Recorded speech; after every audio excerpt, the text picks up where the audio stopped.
Viajar com a família é para muitos o mais perto que podemos chegar do paraíso. Seja em praias, no campo ou conhecendo outros países, um tempo de diversão, lazer e belezas naturais pode ser tudo aquilo que estamos precisando para encararmos mais um ano de trabalho e compromissos. Mas para a família britânica McCann, aquelas férias tão planejadas na Praia da Luz, em Portugal, iriam do paraíso ao verdadeiro inferno. Isso porque, em 3 de maio de 2007, enquanto o casal Jerry e Kate jantavam com amigos, sua filha de quase 4 anos, Madeleine, foi sequestrada dentro de seu quarto de hotel. O que seria um caso de desaparecimento se torna uma epopeia midiática e investigativa, com suspeitos, pistas e reviravoltas que estariam acompanhadas semanalmente não por Portugal ou pela Inglaterra, mas pelo mundo todo. Todas as reviravoltas, todos os suspeitos e curiosidades sobre o que foi produzido sobre este enigma é o assunto de hoje, aqui no Investigação Criminal Séries.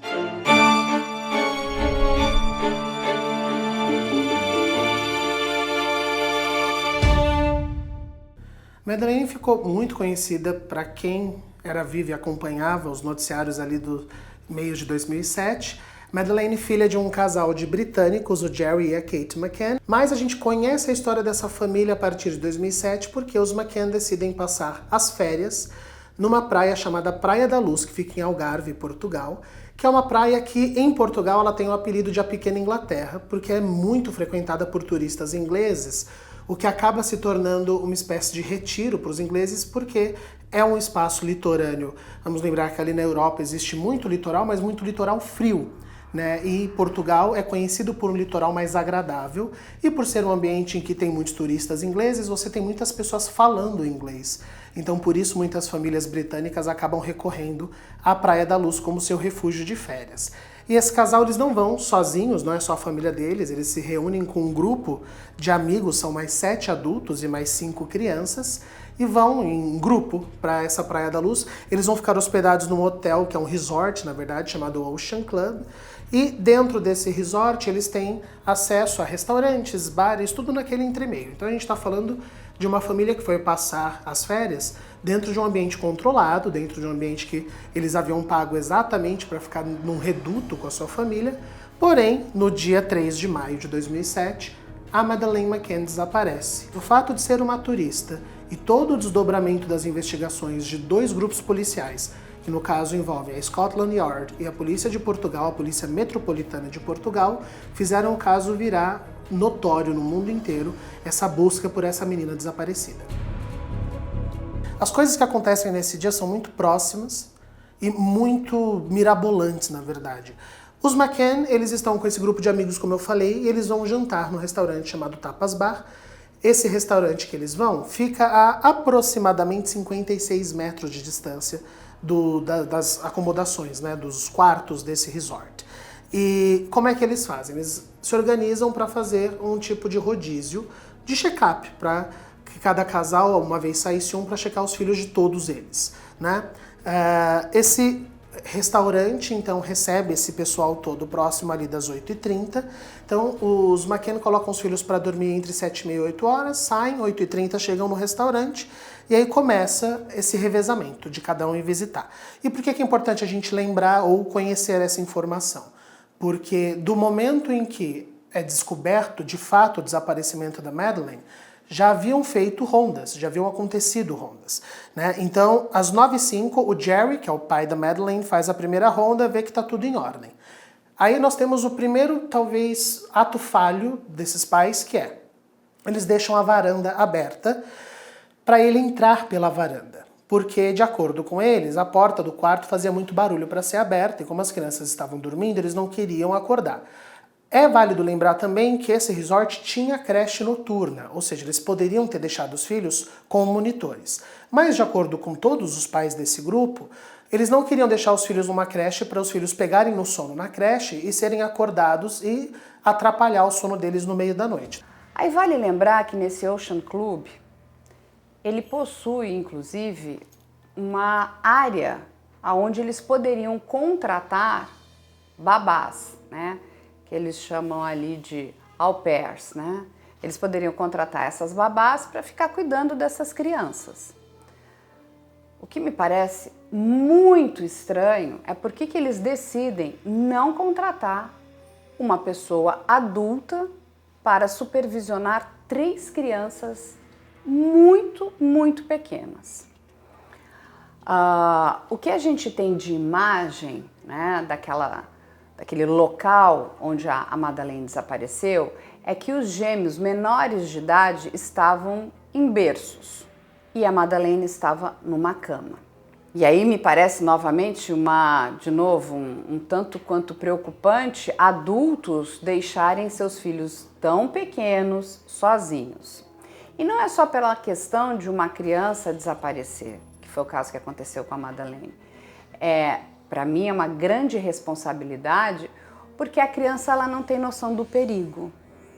Então uma criança ela pode se levantar, ela pode ir até um lugar e pegar um objeto cortante, ela pode colocar um dedo numa tomada, ela pode fazer todo tipo de estripulia quando não tem um adulto supervisionando, porque isso é natural de uma criança e é por isso que uma criança precisa de supervisão de pessoas adultas. Mas os parentes ali decidiram que eles não iriam contratar e eu não consigo entender porque não eram pessoas de poder aquisitivo baixo, né?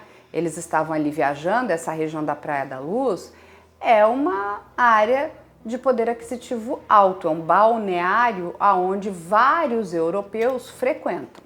Às 9h35, um outro amigo do casal vai fazer a ronda e, de acordo com ele depois, em depoimento, quando ele passa, ele não chega a entrar nos quartos, ele só passa e dá uma olhada e vê as cobertas e as crianças, que ele ouviu um barulho dentro do quarto dos McCann, mas ele deduziu que eram os gêmeos fazendo barulho na cama e só passou e saiu, não fez mais nada. O que se sabe depois com as investigações é que ele não entrou dentro desse apartamento dos McCann. O que o pai, o Gary, né, ele coloca ali também durante as investigações? Que ele deixou a porta destrancada. E o que o David alega é que a porta estava entreaberta. Muito bem. Já para mim também é uma outra coisa um tanto quanto chocante. Como é que você deixa um local com uma porta destrancada com 3 crianças tão pequenas? Essa criança que não estava no berço poderia ter muito bem se levantado e ter saído. E ter andado. Porque a criança, quando não encontra os pais, ela entra em desespero e ela tenta ir encontrar aonde estão os meus pais. Mas o pai não trancou.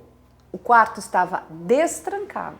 Esse homem volta, o David, e senta de novo na mesa ali e continua a confraternização. Às 10 horas, então, a terceira ronda, quem vai fazer é a Kate, a mãe da Madeleine, e ela entra no quarto para ver. Quando ela entra no quarto é que ela percebe que a colcha de cama da Madeleine está, na verdade, revirada e no chão.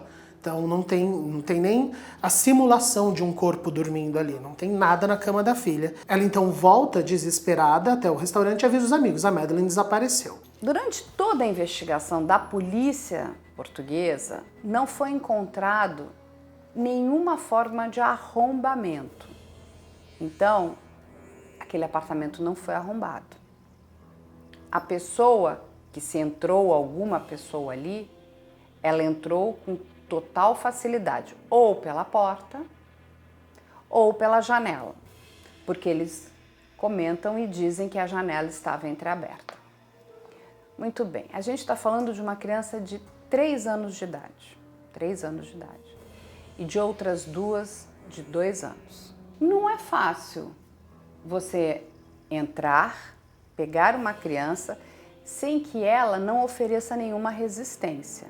Porque uma criança, ela não vai com estranhos. Dificilmente uma criança não vai gritar ou chorar. E vale lembrar que aquela região ali é uma região muito tranquila. À noite, pouco barulho você vai escutar. Então, alguma movimentação mais agitada, um descontrole, Eu acho que outros apartamentos teriam escutado, ou alguém ali também teria ouvido, mas ninguém ouviu absolutamente nada. Muito bem, o que a investigação conta pra gente é que os pais se desesperam e tentam procurar a Madeleine. Começa uma busca de hóspedes e funcionários do hotel, primeiro para verificar se essa criança não saiu sozinha, se ela não foi para procurar alguma distração, e enquanto isso a polícia é chamada. A polícia de Portugal, muito ágil, chega 1h30 depois para começar a procurar. É válido lembrar que a Praia da Luz é um ambiente muito pequeno, ela tem 1.000 habitantes. Então é realmente um porto turístico, a maioria das pessoas que frequentam são turistas e é um lugar de muitos poucos crimes até então, até aquela data conhecidas. Então não era um hábito da polícia ter que passar a noite investigando coisa, então eles demoraram bastante. Durante essa busca, uma das amigas desse grupo, a Jane Tanner, ela diz que quando ela foi fazer as vistorias, quando ela foi dar essa volta, ela viu um homem no corredor com uma criança, uma menina no colo.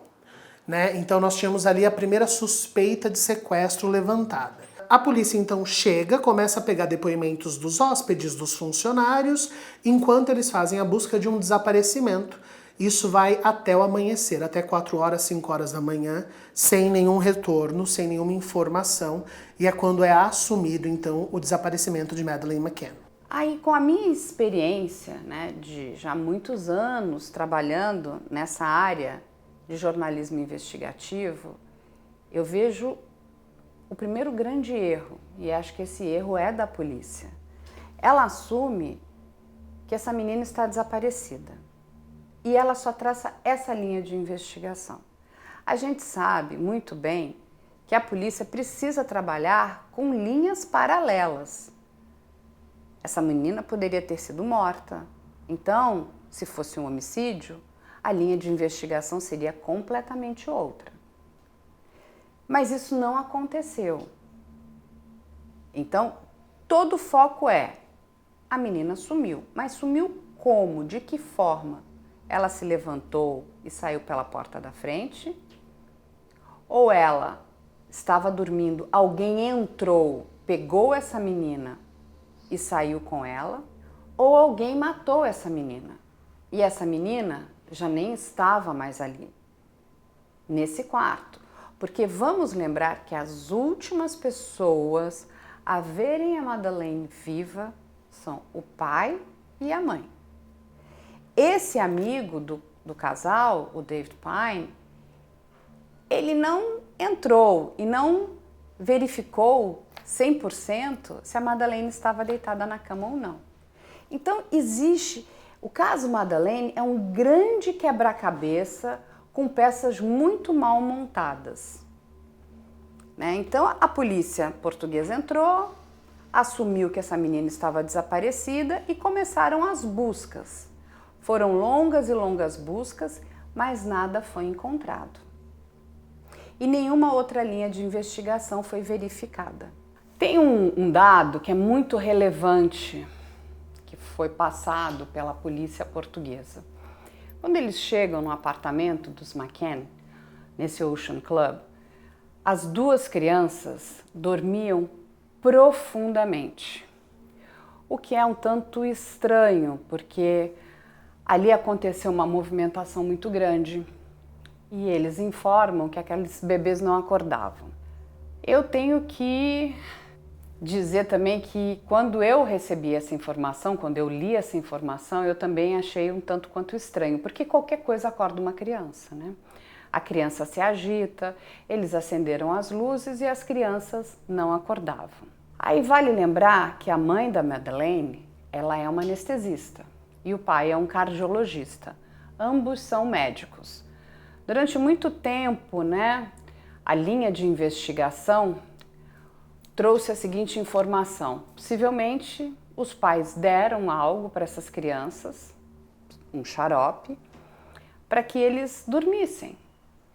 Então também foi aventado que a Madeleine poderia ter recebido uma dose, talvez um pouco excessiva desse medicamento, e ter morrido.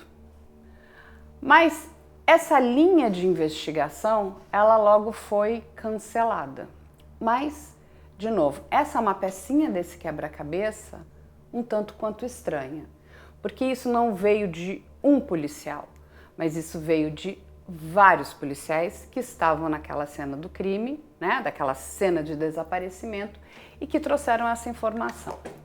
Quando a Kate vai dar o seu depoimento para a polícia, ela conta que na noite anterior, isso é um fator que nem todo mundo sabe, os gêmeos estavam dormindo com a Madeleine no quarto, e a gente não está falando de um quarto de hotel, a gente está falando, na verdade, de pequenos apartamentos que você tem sala, cozinha, então as crianças no quarto e os pais estavam na sala. E eles ouviram os gêmeos chorando, um barulho, mas que um barulho passou rápido. E que no dia seguinte a Madeleine perguntou por que o pai tinha ido lá assustar eles, sendo que o Jerry não tinha ido no quarto. Só que o casal, neste momento, achou que era sonho, que ela tinha tido um pesadelo, e depois do desaparecimento é que a Kate acredita, na verdade ela defende até hoje, que ela acha que o sequestrador entrou uma noite anterior, na verdade, e que foi o choro dos gêmeos que fez ele se assustar e sair. Né? E essa informação é dada durante essa primeira investigação da polícia.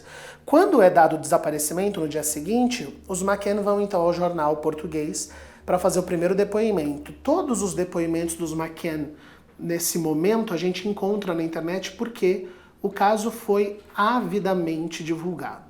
Né? Então eles vão pedir para quem pegou devolver, oferecem até uma quantia em dinheiro. Vamos lembrar que a família McCann era uma família de médicos, eles tinham um certo conforto financeiro e nós tínhamos também o grupo de amigos deles ali amparando toda essa busca e essa oferta de resgate, vamos dizer assim. Vamos lembrar que a Madeleine desapareceu dia 3. A polícia só vai colocar pedidos de busca em aeroportos e fronteiras no dia 5.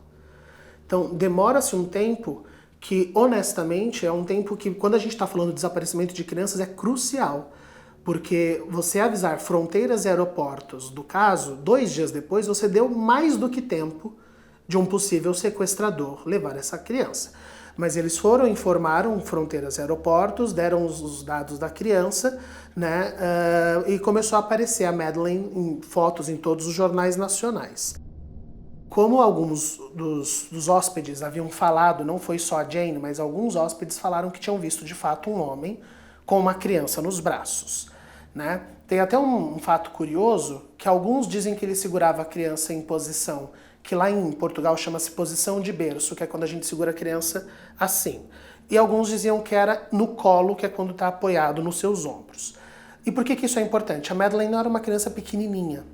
Então, se o homem estava com uma criança segurando em posição de berço, seria um bebê, seria uma criança muito pequena. Agora, se fosse no ombro, já era outra informação mais importante.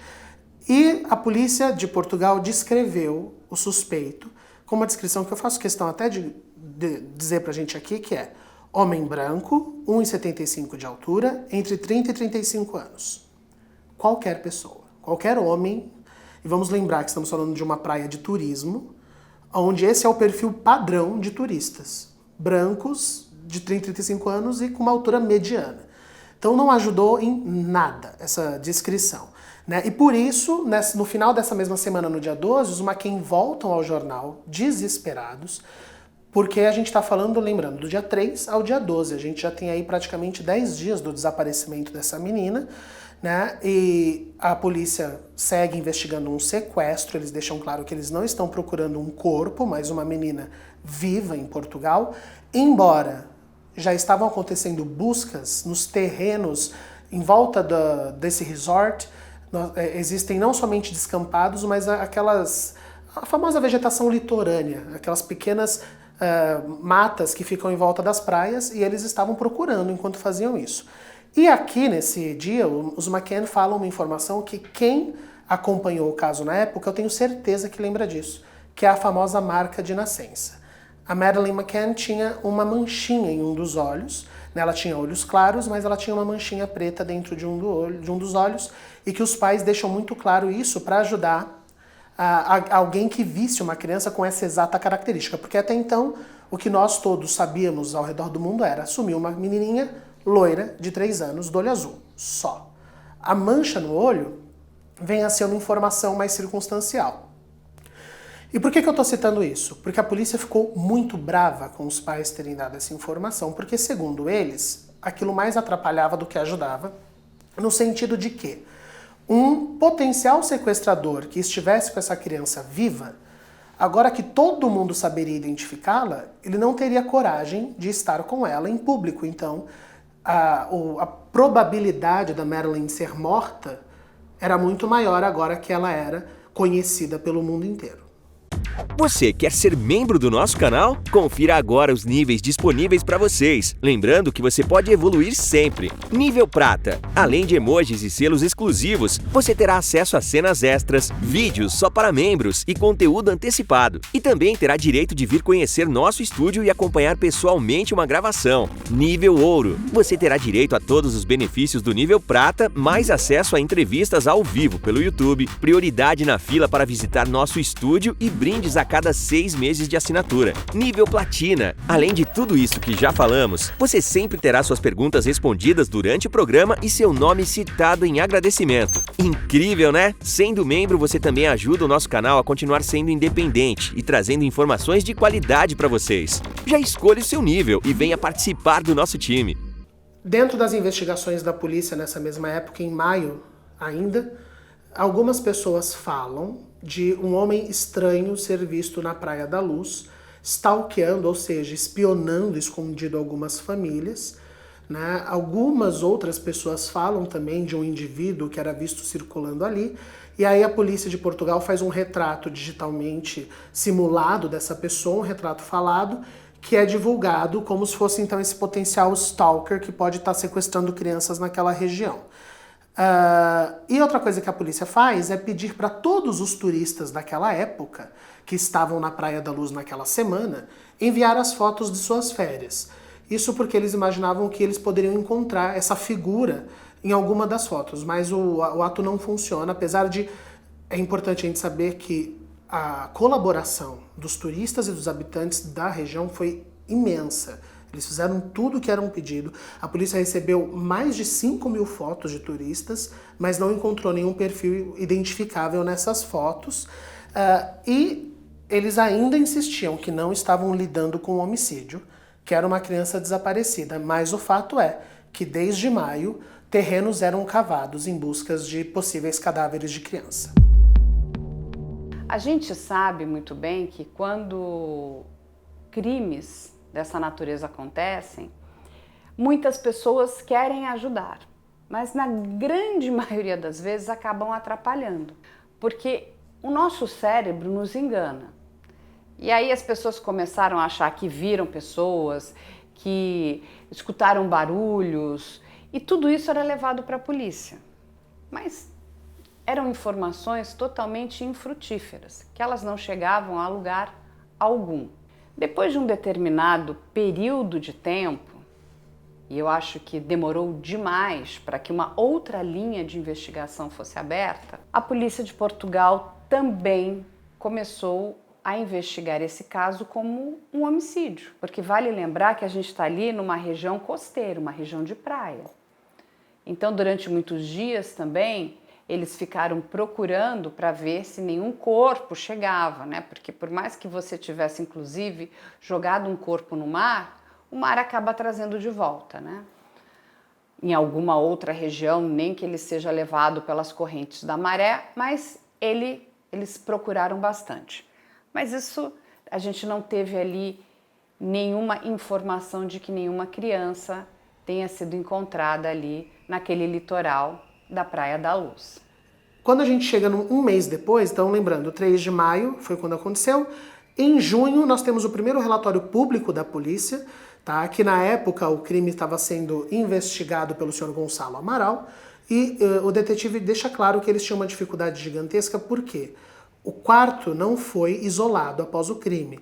Então, agora, uma opinião pessoal minha, eu entendo o desespero dos pais e o fato de eles terem deixado os amigos entrarem, sair, ver, porque não são profissionais da área para falar, opa, para, ninguém mexe. Mas é uma informação muito pertinente para todos nós, né? Que quando você percebe um crime de desaparecimento, é muito importante que vocês olhem aquela área e não deixe mais ninguém entrar, porque a alta circulação de pessoas fez com que as cenas do crime fossem altamente violadas e eles não conseguissem informações circunstanciais de tanta impressão digital, tanta reviravolta nos guarda-roupas, nas coisas, eles não conseguiram provas circunstanciais. Dados 50 dias do desaparecimento, os McCann fazem uma ação social para lembrar. E isso, naquele momento, era a tentativa dos pais, que ainda estavam em Portugal, vale lembrar, de que o caso não fosse levado ao esquecimento, como tantas outras crianças desaparecidas. Então eles fazem uma ação com balões com o rosto da Madeleine, e é neste momento, na verdade, que a gente tem o boom da notícia pelo mundo inteiro. Apesar da notícia já ter sido veiculada, era até então assim, o caso de uma menina desaparecida. Mas quando os McCann fazem essa ação social, o mundo chama a atenção da mídia, chama a atenção da imprensa, essa questão de soltar balões e de toda essa movimentação, só que nesse mesmo momento, uma repórter portuguesa, Felícia Cabrita, ela decide fazer uma investigação própria, que ela chama a reportagem de Pacto do Silêncio, e a investigação dela, na verdade, começa a levantar suspeitas em cima dos pais. A Felícia Cabrita levanta uma pesquisa onde ela, por exemplo, ela vai no restaurante que eles ficaram e ela pede para sentar na mesma mesa que eles ficaram. De acordo com os McCann no depoimento, eles tinham pedido uma mesa que desse para ver os quartos de onde eles estavam. E de acordo com a repórter, não existe essa mesa, não tem local nenhum do restaurante onde você conseguisse ver os quartos. Ela consegue contestar também todo o relatório de horários, dessas rondas de quem saiu quando, que o tempo que você leva, essa distância de 56 metros e dar a volta e voltar, não batia com o que eles tinham falado. Enfim, o que ela faz é colocar uma pulga na orelha do mundo inteiro com essa nova possibilidade que é: será que os próprios pais desapareceram com a filha e estão transformando num caso de sequestro? Então a gente tem, em 50 dias de desaparecimento da Madeleine, essa nova suspeita. Os pais são colocados pela polícia num termo chamado árgidos. Árgidos é um termo que significa que é uma pessoa, que é um suspeito em potencial, envolvido diretamente no crime. Então alguém que está relacionado com a vítima, mas que se torna um suspeito e a polícia começa a acompanhar o comportamento dessa pessoa. Em julho, o casal McCann decide pedir ajuda à polícia britânica. A gente está falando de um casal de turistas, vale lembrar, e uma criança britânica desaparecida. E como a polícia portuguesa estava indo muito bem na investigação, e eu estou sendo irônico, eles estavam sendo muito incompetentes, a polícia britânica decide entrar no caso e auxiliar, e na verdade esse auxílio se torna eles tomando conta do caso e vindo com uma investigação mais pericial. E a polícia de Portugal vai dando apoio ali para eles. Quando eu falo investigação pericial é porque a primeira coisa que eles buscam fazer é a busca por DNA. Os McCann tinham um carro alugado por uma empresa e eles pegam esse carro para fazer busca de resíduos de DNA e encontram, primeiro com cachorros, eles vêm com cães farejadores. E aí, para quem não conhece a prática do K9, né, do cão farejador, cada cão é treinado para identificar algo. Então tem o cão que identifica drogas, tem o cão que identifica sangue, tem o cão que identifica marcas. Então eles levaram um cão na região do desaparecimento para identificar odores, né, e um para identificar sangue. Esse que vai identificar sangue, ele aponta para o porta-malas do carro que foi alugado. E a polícia busca qualquer tipo de resquício de sangue. Eles encontram uma amostra muito pequena de um fluido, que de tão pequena nem dá para dizer se é sangue ou saliva, por exemplo. E quando feito o exame de DNA, é apontado que bate em 80% com o DNA da Madeleine, DNA esse que eles tinham de fios de cabelo da menina na escova. E aí muitas pessoas na época, e aí a gente também tem que lembrar que a informação que nós temos como sociedade de estudo de DNA é muito pequena. Né? Eu sou de uma geração, por exemplo, que não tinha o DNA e quando apareceu o exame de DNA, a gente achava que era sempre definitivo. Né? Mas quando você fala que é 80% do DNA, você está basicamente falando, olha, é uma mulher branca, né? Provavelmente caucasiana loira. Mas não diz se é adulto ou criança, não tem. Você pode até indicar, no caso deles, que pode ser de descendência inglesa, mas até aí é um carro alugado e eram 25 dias depois. Podia ser o DNA da própria mãe, podia ser o DNA de uma outra turista, lembrando, a Praia da Luz era altamente frequentada por ingleses. Então não é uma prova circunstancial essa busca que eles fizeram, mas voltamos ao burburinho os McCann mataram a filha, porque aí a gente vai entrar com o senhor Gonçalo Amaral, o investigador de Portugal, que decidiu por A mais B que eram os pais os assassinos, né? E de acordo com a teoria do Gonçalo, provavelmente a Kate pegou a filha, foi brigar com a filha, porque a filha estava aprontando e matou sem querer a própria filha, simulou o sequestro, guardou a criança no porta-mala e se livrou, quando pôde, do corpo dela. Lembrando que se essa teoria fosse realmente válida, os McCann ficaram sob vigilância constante da polícia desde o momento do sequestro.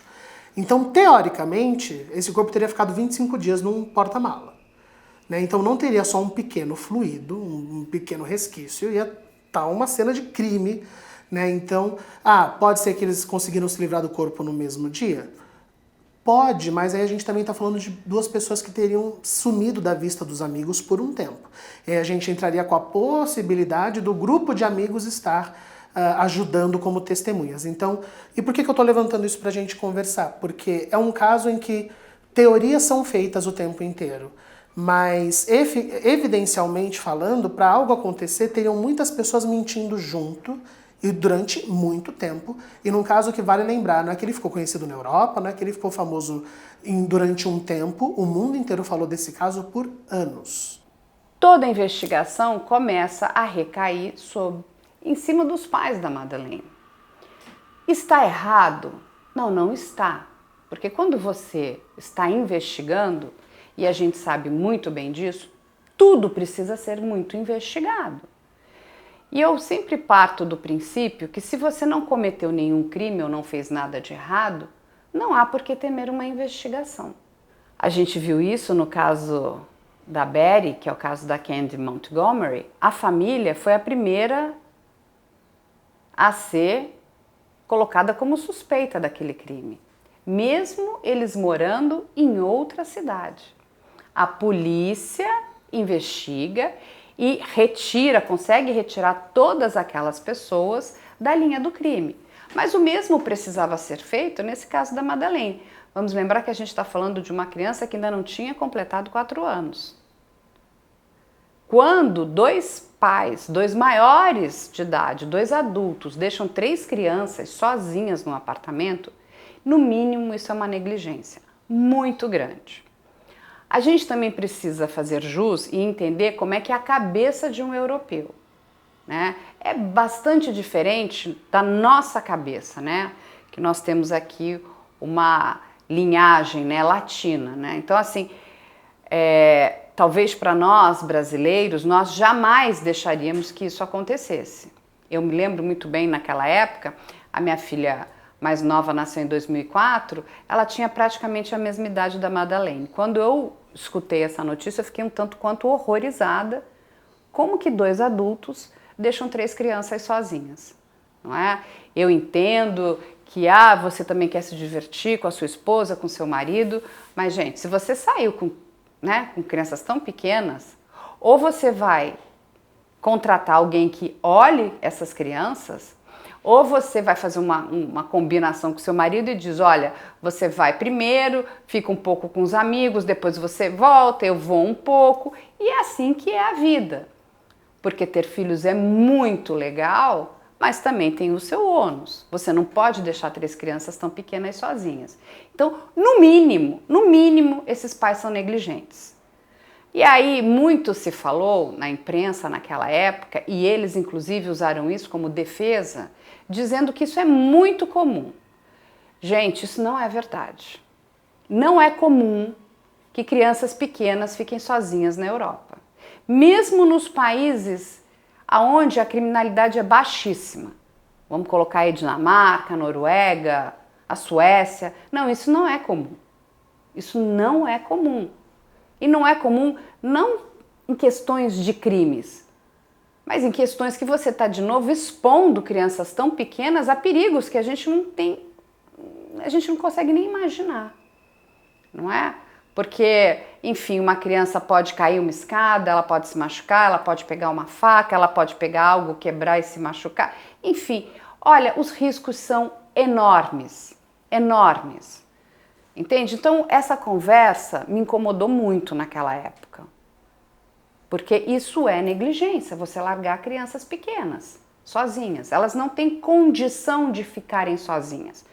Não estou dizendo que eles sejam culpados do desaparecimento da filha. Mas eles são ali uma peça nessa quebra-cabeça bastante peculiar. Já conhece a loja do canal Operação Policial? O único lugar onde você encontra os produtos oficiais com as marcas das nossas séries. Temos canecas, cadernos de diferentes tipos e tamanhos, canetas e muito mais. Não vai esperar para começar a sua coleção, vai? Em agosto, né, a gente está aí a 100 dias do desaparecimento, a polícia então decide... E por que é importante a gente entender isso? Porque o foco da investigação policial muda quando você assume a possibilidade de uma criança morta. Né? A gente está falando, quando a gente fala de possibilidade, os recursos investidos e quanto dinheiro se pede para investigar aquilo.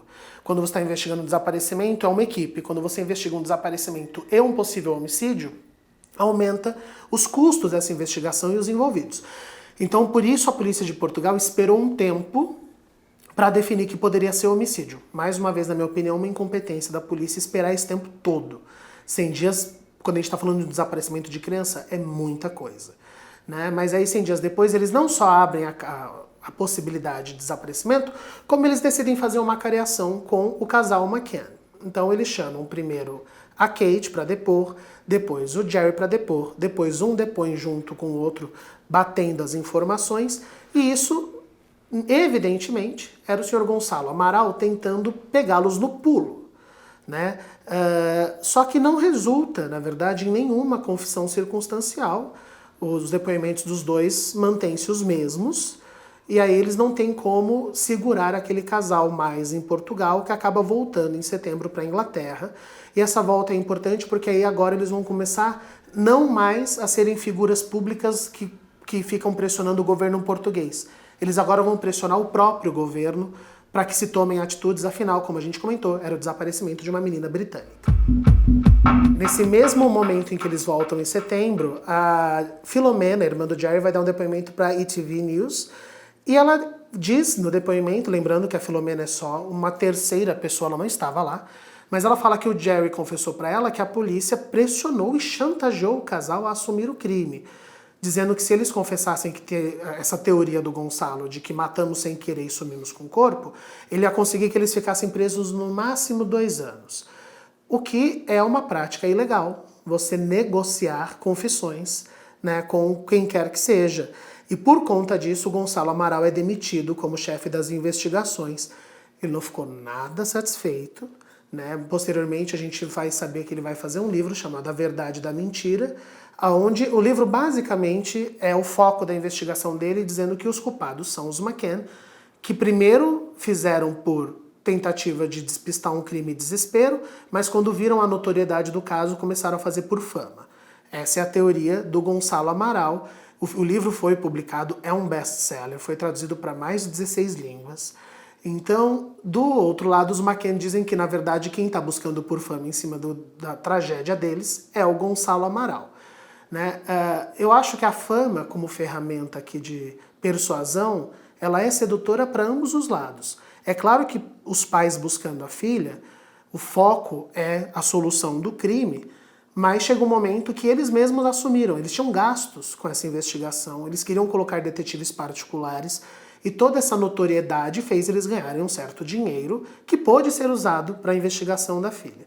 Né? E do lado do policial também, ele ficou famoso no mundo inteiro e ficou famoso teoricamente por uma incompetência, então ele quis provar, não sou incompetente, ainda tirou um bom dinheiro com isso. Conforme as investigações começaram a caminhar em cima da Kate, a família McCann resolve deixar Portugal.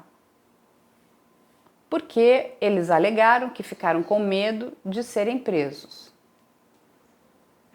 Então eles deixariam para que pudessem, né, ter advogados, e eles voltam, né, para a Inglaterra, né, para se defender daquelas acusações que estavam sendo feitas por aquele chefe de polícia. E passam a trabalhar né, toda essa questão da investigação agora via o país de origem da Madeleine, que é a Inglaterra. E aí, quando isso acontece, um personagem bastante interessante entra nessa história. Porque vamos lembrar que a família McCann, ela vai para a imprensa, né, e ela começa a pedir ajuda da imprensa também. E naquelas primeiras horas, um jornal inglês já havia noticiado o desaparecimento da menina. Então, a mídia comprou essa história de forma muito rápida e muito veloz. Aí, um milionário chamado Brian Kennedy, da indústria do vidro, escuta aquela história toda, se comove e decide que ele vai ajudar, financiando, inclusive, investigações particulares. Ele acha que os McCann estão sendo injustiçados por estarem sendo, né, investigados pelo desaparecimento da menina. Ele acredita que essa menina esteja viva e ele resolve investir nessa investigação particular. Ele contrata uma agência de investigadores particulares bastante famosa na Espanha, a Método 3.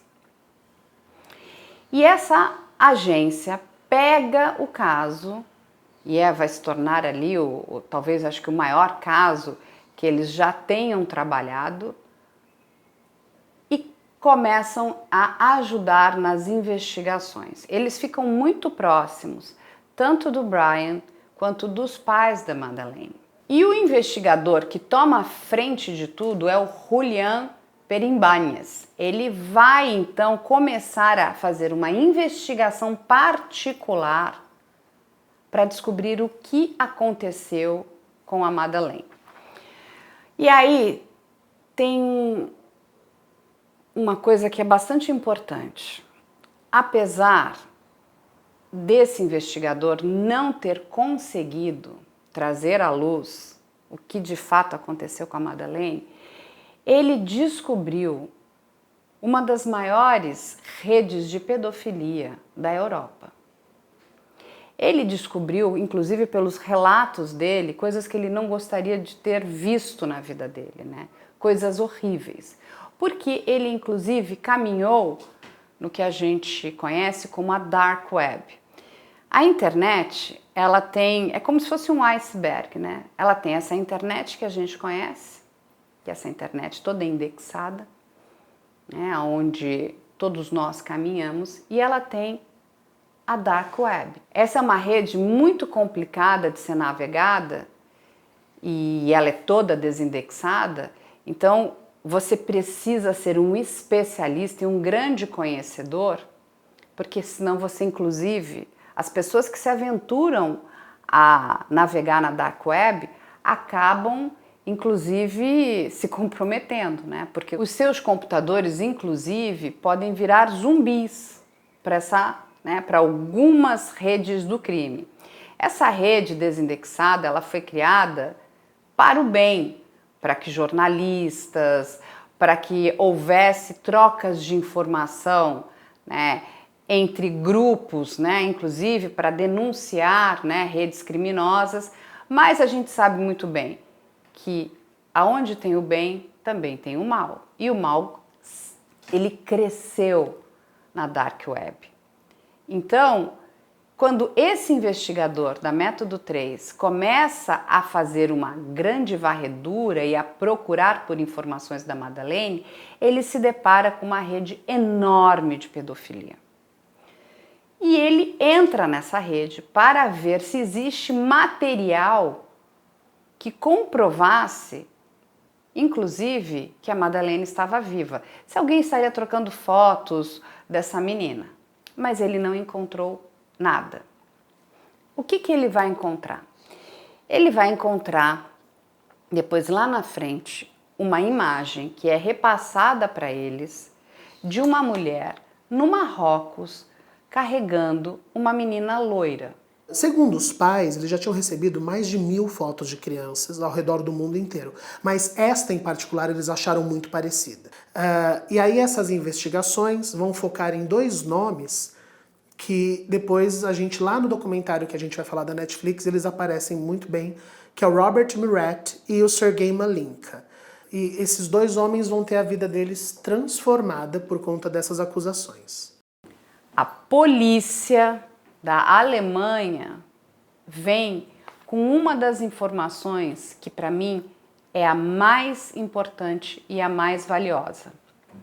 Porque outros suspeitos foram trazidos, né, à tona nesse caso e tiveram suas vidas destruídas.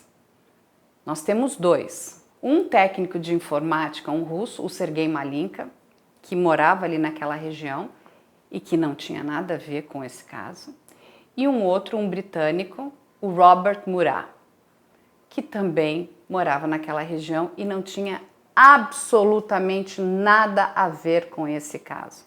Esse Robert foi destruído, ele foi massacrado pela imprensa, pela sociedade, porque ele foi considerado, inclusive, ele foi colocado como um pedófilo. Ele entrou com uma ação e ele obteve ali 600 mil euros, né, de compensação financeira. Mas ninguém, de novo, traz de volta a vida destruída dessas pessoas. Então isso também é um alerta para a imprensa, quando ela começa, né, a se apaixonar por nomes e não espera nem que a investigação tenha terminado.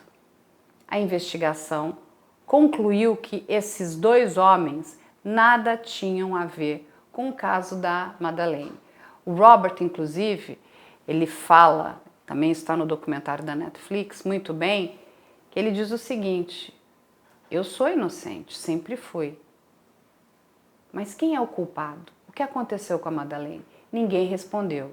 Então, a polícia, para tentar desvendar crimes, e a imprensa junto, acaba cometendo outros crimes, colocando pessoas inocentes no fronte de algo que elas não cometeram. Acho importante a gente falar que durante todo esse período nós tivemos 3 suspeitos. O Sr. Robert Murat, o Sr. Sergei Malinka e o Christian Bruckner agora. Tá? Quem era Robert Murat? Ele era um homem inglês que vivia já na região da Praia da Luz durante um tempo e na época das investigações, Robert Murat ele se voluntarizou a ajudar com a colheita de depoimentos, porque eram turistas, não falavam português de Portugal, então ele falava, olha, eles falam inglês para mim, eu traduzo para vocês. E a polícia falou, nossa, que querido. E depois falou, nossa, que querido, tipo, por que ele está ajudando tanto? Né? Vamos investigar o Sr. Robert Murat.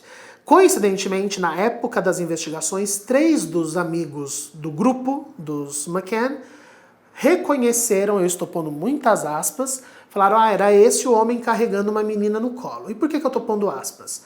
Era de noite, num corredor, eles viram um homem de costas que, como eu disse, foi descrito como um homem branco de 1,75 m, de 30 a 35 anos. Quer dizer, pode ser ele como pode ser qualquer pessoa. O principal traço que denunciava Robert Murat seria uma das pessoas envolvidas ali, dos amigos, que falaram que tinha visto que o homem tinha um olho diferente do outro.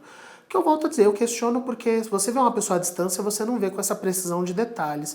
Às vezes um reflexo de luz pode fazer você achar que a pessoa tem um olho manchado e ele era cego de um olho.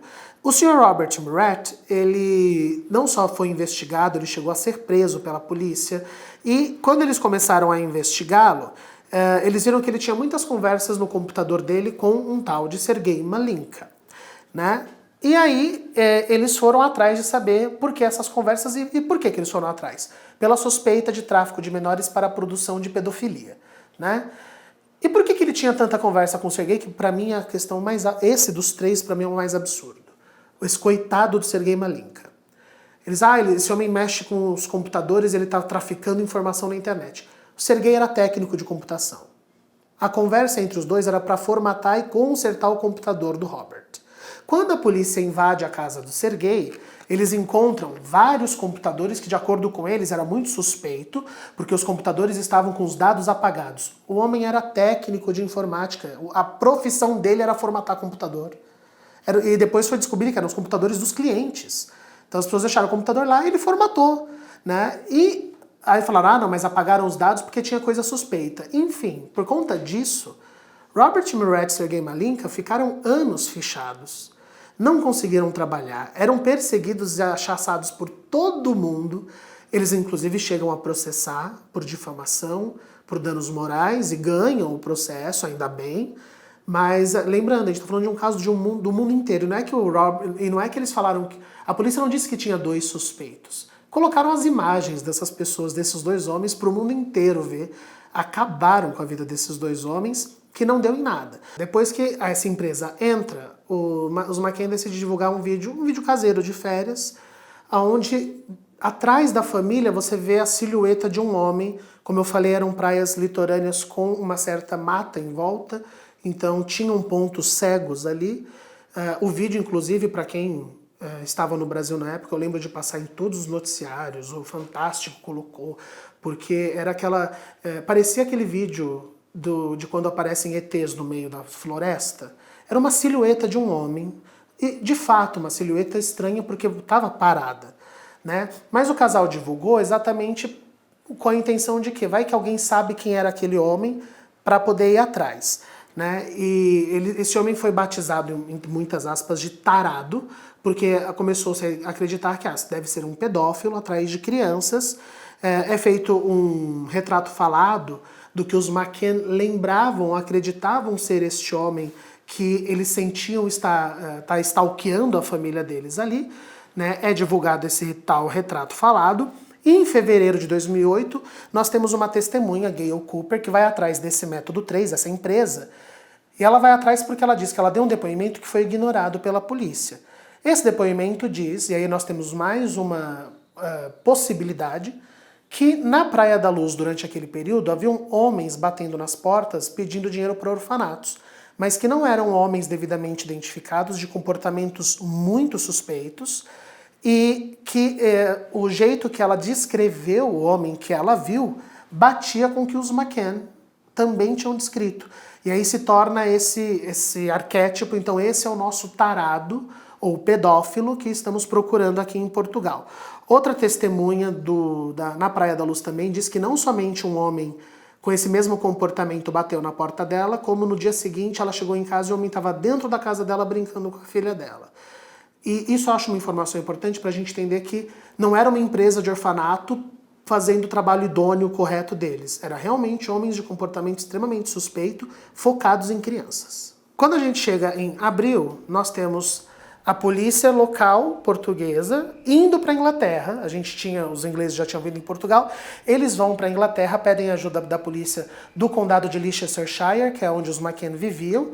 E por quê? Porque eles querem começar uma investigação mais profunda com os amigos, que foram batizados pela imprensa de os Tapas 7, que eram 7 amigos no restaurante Tapas, para que eles tentem resgatar mais memórias e começar a falar mais informações que eles vivenciaram no resort naquela data. A partir desse momento, nós temos uma atitude tanto da polícia portuguesa quanto da polícia britânica e desses grupos investigativos particulares que é muito curiosa, que eles começarem a dar esses depoimentos para a imprensa de estamos cada vez mais perto, já temos alguns nomes, já sabemos mais ou menos onde a Madeleine pode estar.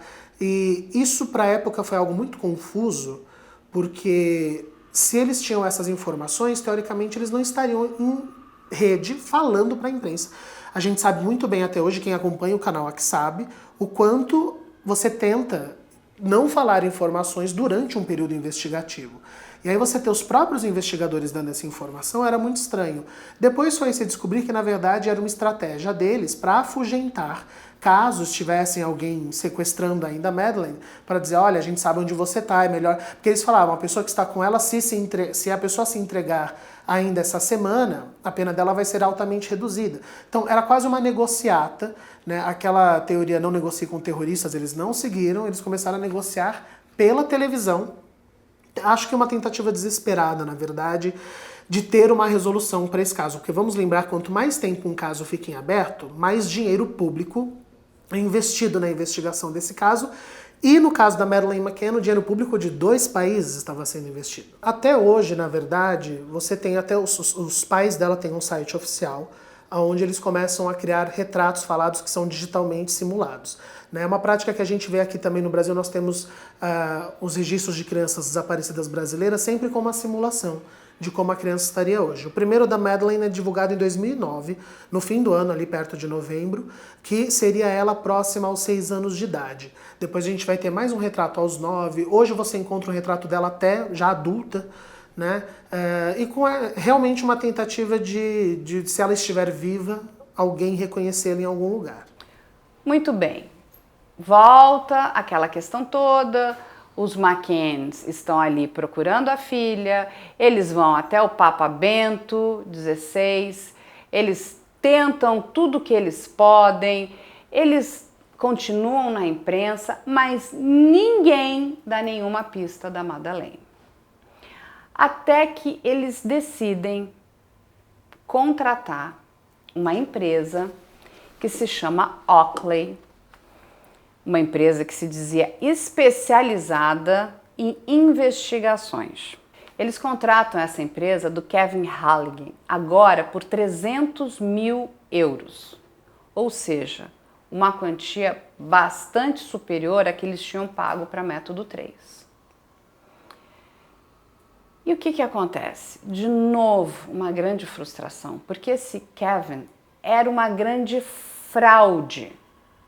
Ele não era investigador, ele não tinha conexão nenhuma, né? Porque ele dizia ter conexão com o FBI, enfim, com a Scotland Yard, com todas essas polícias, com todas essas inteligências de outros países, né? O MI5, com todas elas, né? Possivelmente até com a Mossad, né? Então, mas e agora? Esse investidor, né, que estava investindo, né, para ajudar a família a encontrar a Madeleine, perde de novo uma grande monta de dinheiro. E o que é importante a gente parar para pensar nesse caso da Madeleine? Olha a quantidade de confusão, porque isso tudo é muita confusão que você vem trazendo de informação para o caso da Madeleine. A imprensa portuguesa dizia, nesse momento, que os pais eram culpados. Esse homem, o Brian, esse investidor, pagando, né, a agência na Espanha, pagando uma agência que se dizia uma agência americana, enfim, e perdendo dinheiro. Mas ali na frente, os McCann entraram com uma ação, inclusive contra o governo de Portugal, né? E ganharam essa ação e tiveram ali o direito, né, de que seus nomes fossem limpos, inclusive pelos jornais portugueses, porque eles foram considerados, né, pela promotoria, né, ali de Portugal como pessoas inocentes. Eles não tinham nada a ver com o crime do desaparecimento da Madeleine. Eles contrataram um advogado muito bom, um advogado português ali em Portugal para defendê-los, e eles saem da linha de suspeitos e passam a ter direito a ter acesso a todo o processo, a toda a documentação levantada pela polícia de Portugal. Mas o Gonçalo, aquele chefe de polícia que estava conduzindo as investigações no primeiro momento, ele é exonerado. E ele não se conforma que os McCann tenham sido retirados da linha de suspeitos e resolve escrever num livro A Verdade da Mentira, aonde ele aponta os McCanns como os suspeitos do desaparecimento dessa menina. E ele acredita, inclusive, que essa menina não esteja viva. A família McCann também resolve processar, né, esse ex-chefe de polícia que estava ali cuidando do caso da filha deles, e eles perdem. Eles perdem e o Gonçalo tem o direito, sim, de lançar e relançar o livro. A única coisa que a justiça portuguesa o proíbe é de falar no nome dos McCanns em entrevistas durante 5 anos. Em 2010 a gente tem a briga dos McCann com os investigadores portugueses mais acentuada. Isso porque A Kate descobre que haviam vários depoimentos de testemunhas que a polícia não tinha divulgado, não tinha levantado, e ela só foi descobrir quando a polícia portuguesa entregou os relatórios deles para a polícia britânica, né? Aí ela decide fazer o quê? Ela vai à TV e denuncia essas negligências. Ela decide publicar um livro com o marido, os McCann fazem um livro contando a versão deles. Automaticamente uma editora publica A Verdade da Mentira do Gonçalo Amaral, né, onde ele reafirma que o casal matou a menina, e aí ele é processado, ele fica proibido de falar sobre os McCann durante 5 anos, eles recebem uma parte do processo, mas o livro não é proibido de vender, o que é importante lembrar. Ao mesmo tempo, os amigos, os Tapa Seven, eles acabam também processando a polícia por difamação e a imprensa, e aí a gente tem um montante ali de cerca de 375 mil dólares, que é o que eles recebem dessa indenização, e esse dinheiro eles utilizam para investir na investigação. Isso porque, a gente volta a dizer, era um custo financeiro para investigar essa menina, que os McCann começaram a perceber que a polícia ia começar a parar de investigar, né? Então eles falam, a gente precisa investir para que a gente investigue o caso e as buscas não parem. Então eles vão contratar uma empresa chamada Oakley International da Inglaterra, para continuar essas investigações, agora mais em cima de buscas de informações. Aquele famoso, se você tem alguma informação, entre em contato com a gente. Muitas coisas, gente, foram acontecendo ao longo desses anos. Porque a gente já está falando aqui de 15 anos. Então, várias pessoas entraram, né? E saíram, trouxeram informação. Mas ninguém chegou nem perto do que realmente aconteceu com a Madeleine. Ninguém chegou perto de como essa menina teria desaparecido. Se ela foi levada, se ela foi morta, porque não tem informação. Só mais lá na frente, uma pessoa resolve fazer um retrato falado que ela diz que viu alguém carregando uma menina no colo. Possivelmente a menina dormindo. Como é que ele sai com uma menina no colo dormindo? Porque quando você tira uma criança, ela acaba acordando. Como é que ela vai de forma passiva, sem se mexer, no colo de alguém? E tem uma coisa que sempre me deixou com uma pulga atrás da orelha. Vamos partir aqui do pressuposto que essa menina tenha sido levada por esse homem. Como é que ele sabia que a Madeleine estaria sem os pais naquele quarto? Ele não tinha essa informação, a não ser que ele estivesse muito perto ou que ele fosse parte de alguma conexão daquele grupo. Como é que aquela pessoa saberia que os pais estariam com os amigos em um bar e não no quarto com os filhos? Ele já estava de olho nessa menina há algum tempo? Ninguém percebeu nada? Ninguém viu nada? Ele já estava espreitando essa criança? Porque ninguém entra num quarto de hotel do nada e pega uma criança. Ele precisa saber que aquela criança está vazia. Ele precisa saber que aquela criança estava sozinha. Porque ele podia abrir a porta e ter um adulto ali dentro. Entende? Tem muitas informações desencontradas nesse caso. No começo de 2011, o tal livro que os McCann disseram que iam fazer, chamado Madeleine, é publicado. Ele é um best-seller, que inclusive vende-se até hoje.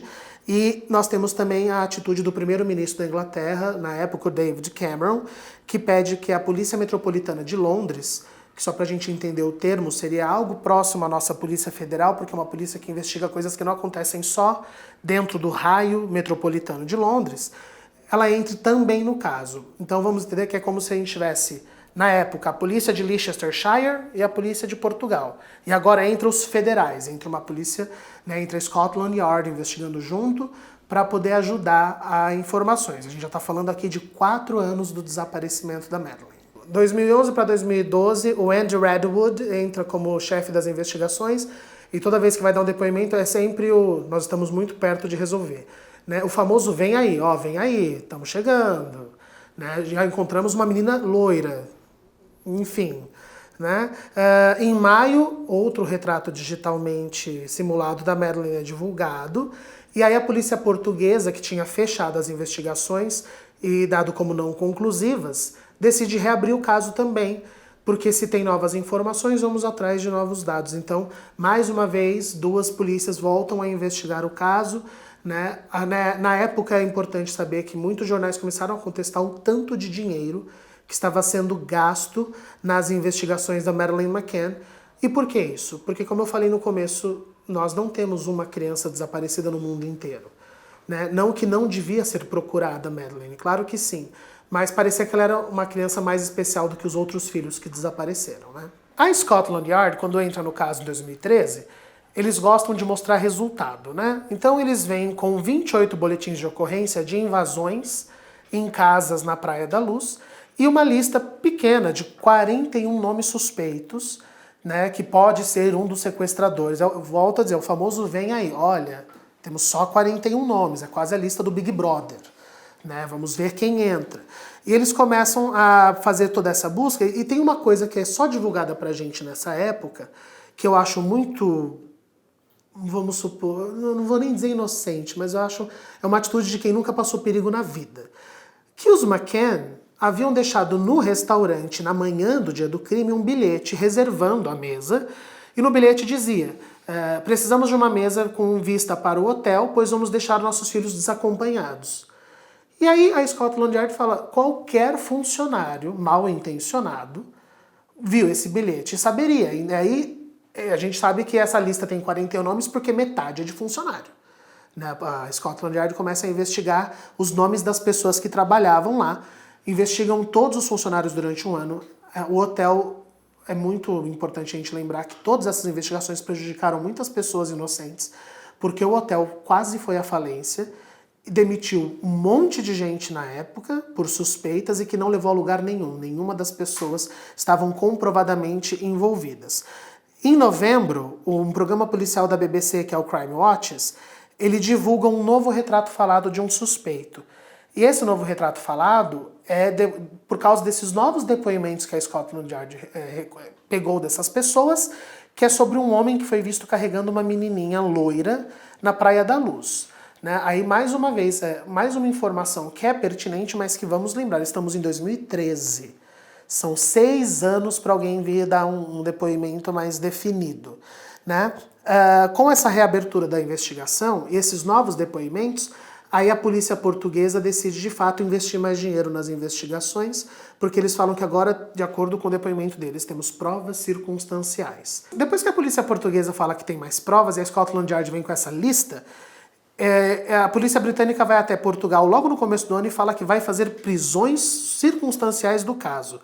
Né? Quantas prisões eles fizeram? Deixa eu ver, nenhuma. Eles não acharam ninguém. Absolutamente ninguém. Tá? Eles começam a procurar por corpos nos arredores, cavar tudo que é possível. Lembrando, uma região litorânea, boa sorte para cavar uma região litorânea. Né? A polícia portuguesa fala que tem 4 suspeitos. Esses 4 suspeitos são... ninguém sabe até hoje, porque também ninguém foi preso. E em setembro, a gente tem o primeiro relatório de gastos do governo britânico. Como eu falei, aquele apontamento que estava todo mundo achando que estava um foco muito grande. Em setembro de 2015, tá, gente? 10 milhões de libras já tinham sido investidas na investigação do desaparecimento da Madeleine, isso só da polícia britânica, sem contar a polícia portuguesa. E por que essa informação é importante? Porque nesse momento o parlamento britânico dá um ultimato. Olha, vocês têm que chegar num resultado, senão a gente vai tirar as verbas dessa investigação. O que para os McCann foi muito desesperador, porque eles tinham tido a esperança da reabertura do caso. Eu fico imaginando para os pais dessa menina, toda vez vem a polícia falar: olha, a gente tem nomes, vamos fazer prisões. Aí vem a polícia de Portugal e fala: tem só 4 suspeitos. A angústia de saber que está perto de resolver de acordo com esses profissionais e nada é informado, vem junto com a informação de que o governo vai cortar a verba deles. Então foi bem angustiante para eles esse final desse ano. A gente tinha até então 2 polícias envolvidas. Em 2020 entra uma terceira, a polícia alemã. Isso porque chega a informação, na verdade, depoimentos que vão apontar um novo suspeito, um homem que estava preso nesse momento, está preso até hoje, que é o Christian B., era chamado de Christian B., depois eles acabaram divulgando o sobrenome, que é Bruckner, e o senhor Christian B., ele estava na Praia da Luz na época. Ele tem uma ficha que a gente vai aqui depois destrinchar para vocês, criminais, mas é um homem que tinha um envolvimento muito forte com a pedofilia e o comércio de produtos sexuais envolvendo crianças. Então isso ligou muito fortemente, né? Os McKenna até na época agradeceram à polícia de não ter desistido de investigar, porque veja, parece que a gente tem aí 13 anos depois, finalmente uma informação mais quente, com um pouco mais de circunstancialidade. Eu até separei para a gente saber o que eles falaram para a imprensa. Tudo o que queríamos era encontrá-la, ou ao menos descobrir a verdade do que aconteceu e que a justiça fosse feita. Não deixaremos de buscar por nossa filha, mas aconteça o que acontecer, nós só teremos paz quando tivermos uma resposta. Então aqui mostra que os McKenna estavam tão obstinados a não cessar essas investigações, mesmo que privadamente, com dinheiro privado, né? E esse nome que apareceu é o que vai trazer novas sensações de resolução, primeiro porque a polícia alemã vai ajudar nas investigações. Só que eles não podem abrir uma acusação ou um caso investigativo. Isso por quê? O Christian Bruckner já estava preso. Se eles abrissem uma nova investigação, ele poderia não responder por aquela coisa por estar preso. Então eles queriam aproveitar, olha, enquanto o cara está preso, vamos investigar o máximo possível, porque uma coisa é você chegar com uma prova circunstancial e aí você aumenta a pena daquela pessoa. Outra coisa é a pessoa estar presa e você chegar sem provas circunstanciais ou eles serem processados e o rapaz conseguir sair numa boa e eles perderem aquela pessoa que já está afugentada de alguma maneira, né? Quando eles vêm com essa informação do Christian Bruckner, eles receberam mais de 270 ligações e e-mails de pessoas que conheciam ou conviveram com o Sr. Bruckner, falando que acreditam sim que ele tenha sido, se não o responsável, um envolvido no desaparecimento de Madeleine McCann. Ele foi colocado no rol de suspeitos. E por quê? Porque ele agia e cometia crimes naquela região, ali da Praia da Luz, ali em Algarve. Inclusive, anos anteriores. E ele também é considerado um pedófilo, um predador de crianças. Ele possuía uma van na qual ele morava, e ele em algum momento, né, pelas características que uma das pessoas que foi colocada como informante, ela menciona características que são muito parecidas com as características físicas desse homem, desse Christian. O que acontece? Ele alega a inocência, que ele não tem nada a ver com o caso da Madeleine. Mas muitas coisas estranhas levam para ele, levam para este homem. O pai da ex-namorada do Christian conta que ele dizia que na van que ele possuía, ele conseguiria muito bem esconder uma criança num compartimento que ele tinha construído para a van. Que ele conseguiria esconder uma criança e inclusive drogas. Então, possivelmente, a Madeleine poderia estar escondida, né, estar ali dentro desse compartimento. É uma questão a ser investigada. Um dia depois do desaparecimento da Madeleine, ele também tinha um carro. Ele muda o registro do carro que estava no nome dele para o de um amigo. Ou seja, ele tinha um carro que ele muda um dia depois. Ele tem essa van que hoje ela se encontra num ferro velho e essa van está sendo analisada. Aonde eu quero chegar? É lógico que só achar não vale nada. A gente precisa provar, né? A polícia precisa provar que de fato ele é a pessoa que sequestrou a Madeleine. E aí ele deixaria de ser suspeito e passaria a ser réu nesse crime. E como a polícia pode fazer isso? E aí eu de fato espero que a polícia de Portugal tenha feito um bom trabalho e recolhido digitais, porque a pessoa que entrou no apartamento, ela deixou digital, ela deixou vestígios. E já naquela época, em 2007, nós já tínhamos ali tecnologia suficiente para DNA, de sangue, de pelos, cabelos, pele, de muitas coisas, sem mencionar a questão das digitais. Então, o que eu acho que está acontecendo agora, até porque essa investigação corre, nesse momento, bastante sigilosa, porque muitos erros foram cometidos, né? Muitas falsas informações foram passadas e a mídia repassou para frente. Estava errada? Não, ela recebeu, ela tem que informar. É importante que a imprensa cheque as informações, né? Faça a checagem dos fatos. Mas se ela está recebendo da fonte 1, ela entende que aquela informação é verdadeira. E nesse momento, uma investigação recai sobre esse suspeito que é o Christian. E eu acredito que essas provas, esses vestígios tenham sido guardados. Eles, inclusive, estão investigando e analisando esse carro que está hoje no ferro velho. Ele alega que ele nunca chegou perto dessa menina, da Madeleine. Já o Christian Bruckner, eu separei aqui a ficha pra gente conhecer. Ele foi preso por estupro e tráfico de drogas, por isso que ele estava na cadeia. A namorada dele, como eu comentei, ela vem dar o depoimento para a polícia que na época do crime, ele tinha dito para ela que ele tinha um trabalho muito sujo para fazer na Praia da Luz, mas que melhoraria a vida dele. E no dia do desaparecimento, coincidentemente, o Christian Bruckner troca os documentos do carro dele colocando o nome de uma terceira pessoa. Ele faz uma ligação por telefone de 30 minutos, a 5 minutos de distância do hotel. Né, uma atitude por si só muito suspeita. Ele tem na ficha dele roubo e estupro, também tem na ficha dele o desaparecimento de uma garota de 16 anos chamada Carol Titsey e de um menino de 5 anos chamado René Raz, sendo que uma delas, a Carol Titsey, é na Alemanha e o René Raz é em Portugal. Tá? Em 2015, Inga Garrick desapareceu da Alemanha também, e a Inga estava na região que é em volta da casa dele. Ele também foi preso por bater e estuprar uma mulher de 72 anos em Portugal na mesma época e por venda de material pornográfico mais de 5 vezes. Para mim, na minha opinião, falta 2 setas e a placa, ele, né? Mas, é claro, a gente precisa de provas. Né? O que a polícia conseguiu de provas, entre aspas, aí até agora?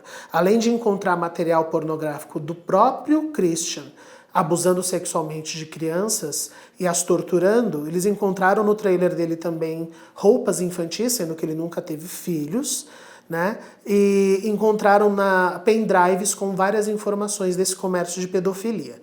Apesar disso, não tem nenhum material com fotos da Madeleine, não encontrou-se roupas que os McCann reconhecessem, a Madeleine desapareceu com pijaminha rosa, não estava lá, né? Mas você tem aí um nome que é fortemente indicado pelo histórico criminal dele. E aí tem algumas informações que são muito importantes, porque uma pessoa que inclusive foi presa, ela é uma testemunha que está sob proteção, ela foi presa numa rede de pedofilia e ela hoje está solta.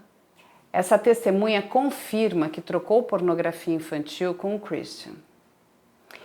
E existe uma outra testemunha, talvez essa seja a testemunha-chave, que confirma que numa noite, em um bar, o Christian conversa com ela e conta que sabe toda a história da Madeleine, que sabe como a Madeleine desapareceu. Essa testemunha também está sob proteção. Ou seja, essa é uma reviravolta, que é um grande twist nessa história da Madeleine. E ela me lembra muito o caso da família Gucci, que é quando um dos autores do crime, do Maurizio Gucci, resolve contar para um terceiro o que aconteceu. E é aí que o crime é desvendado. Vamos lembrar disso. É só assistir aí o episódio do Gucci que a gente conta tudo, como é que a polícia consegue chegar nos autores, inclusive na Patrizia Reggiani. Aqui é o que pode realmente acontecer? O Christian ter contado para essa pessoa o que aconteceu com a Madeleine. Infelizmente, a polícia da Alemanha não acredita que a menina Madeleine esteja viva. Muitos anos se passaram, esse homem está preso. Eles acreditam que essa menina em algum momento foi morta. Como ela foi morta, aonde ela foi morta e aonde estão os restos mortais, não se sabe. É lógico que agora é preciso um grande trabalho de policiais especializados, inclusive nessa área, né, da psicologia forense, para conseguir tirar essa informação desse suspeito, se de fato for ele que tenha sequestrado a Madeleine. O que eu acho mais bacana do documentário da Netflix é realmente a junção das informações, porque esse caso ele foi tão divulgado, mas de uma maneira tão espaçada, a gente está falando aí, né, de 13 anos de informação, que muito se perdeu do conhecimento popular em cima do caso, e o documentário da Netflix ele enxuta essas informações. Eles pegam mais de 40 testemunhas para depor. Entre essas testemunhas, não somente os amigos do casal ou as pessoas que trabalhavam no hotel, como também policiais. O próprio Gonçalo Amaral aparece no documentário. Só quem não aparece são os McCann, e eles deixaram claro por quê. Tá? Eles, quando foram entrevistados, falaram que não achava que um documentário nesse momento, só repetindo informações, ia ajudar a encontrar a filha deles, que na verdade só ia produzir dinheiro.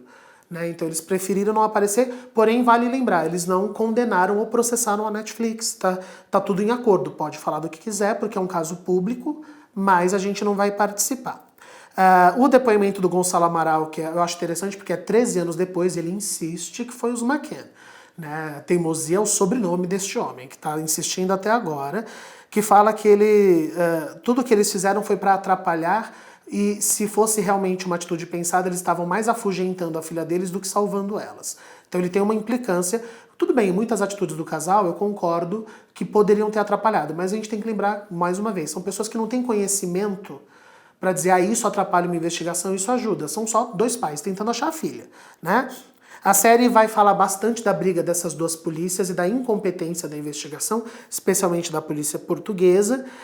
Fala sobre a questão de que Portugal estava desesperado para fechar o caso, não para encontrar necessariamente a Madeleine, mas porque atrapalhou e muito o turismo litorâneo de Portugal nessa época.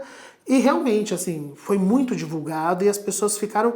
A gente fala desse pânico que às vezes a imprensa cria em alguns lugares, e aconteceu com a região de Algarve, em Portugal. Mas o que eu acho mais bacana do documentário é a gente ter a voz do Robert Murat e do Sergei Malinka, desses dois inocentes investigados pela polícia.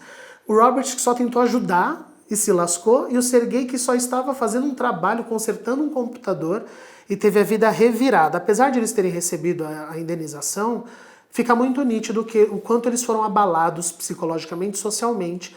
E por isso que é muito importante, quando a gente fala que não pode sair divulgando suspeito, que tem que deixar a investigação privada, é porque a gente esquece que aquela pessoa que não cometeu o crime pode virar um algoz da situação, como foi no caso deles, né?